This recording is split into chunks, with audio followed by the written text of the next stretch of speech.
I'm NAZLEY Sharif, born and bred in Johannesburg, raised in the beautiful city of Johannesburg. I represent the Democratic Alliance in Parliament, and I'm 29 years old.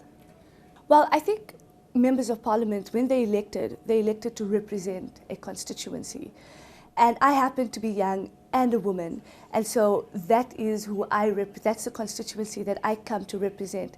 I'm currently sitting on the Women, Youth and People with Disabilities Portfolio Committee, so it gives me the opportunity to take the issues of young people, especially young women, to the forefront of government. I mean, Parliament is the national government. This is where laws are made, this is where services are provided, and essentially this is where opportunities should be provided for young people. And so that's what I see the role of Parliament being, is to take issues of young people, especially young women, and bring them to the forefront so that we can find solutions for these issues. And I always say it's always good to have young people in these spaces because we have newer ideas, we have fresher content, and we can look at how can we solve all the problems with new and fresher ideas. Education must be accessible, and it must be free for the poor and the missing middle. The type of institutions, it should be world-class institutions. So the type of learning and the type of curriculum that young people are being shown should be modern, and it should fit towards where society is and where society is going.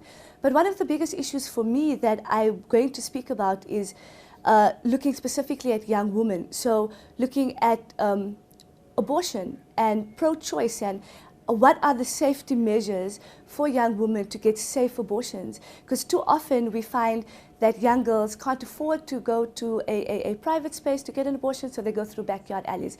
So that's something we need to bring to the forefront in Parliament.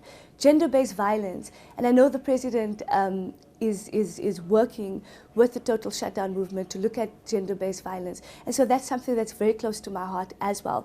But one of the most important things is jobs and the growth of the economy, because without jobs, we can't have dignity as young people. And you must remember, we don't just work for ourselves, we work for our families.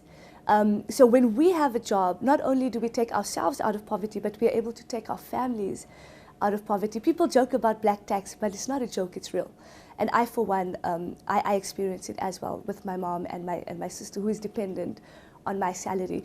And so how do we get jobs? We grow the economy, and we ensure that there's growth in the economy. We look at mining, we look at trade, we even look at things like electricity supply, and how we look at Eskom and ensuring that we can get smaller companies involved with supply of energy, and so we can boost the economy. And also corruption needs to stop. So, I think it's a whole lot of different aspects that go into it. The late President Samora Machel from Mozambique, he once said, "A luta continua." And that means the struggle continues. And the struggle continues for young people in 2019. Yes, we are free from racial injustices. Yes, we have the freedom of speech, the freedom of movement. But essentially, if we do not have access to education and access to opportunities and access to jobs, we are not free as young people. And so my message to young people is work hard, buckle up, and let's work together to provide solutions for our problems, because the older people are not going to be here for very long. So it's up to us as young people to set the agenda of where we want to see this country going, because it is our country as much as it is everybody else's country. But I expect a lot from President Ramaphosa, but mainly I expect to hear him speak about gender-based violence and what's the government going to do in terms of police services, in terms of care, in terms of hospitals and clinics where women can go and get the assistance that they need.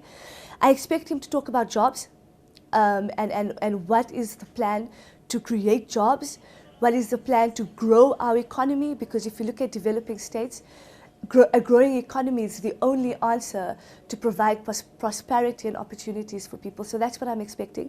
I'm also expecting him to speak on safety and the role of the South African Police Service, and how we can mold the South African Police Service to be more on the ground and not so much all around the space, but more on the ground and dealing with real life issues. And I also expect President Ramaphosa to speak about investment and how we as a country can increase investment, but not only locally but also internationally. And how do we take the opportunities and put it in front of people, especially young women, and how they can, make their lives better.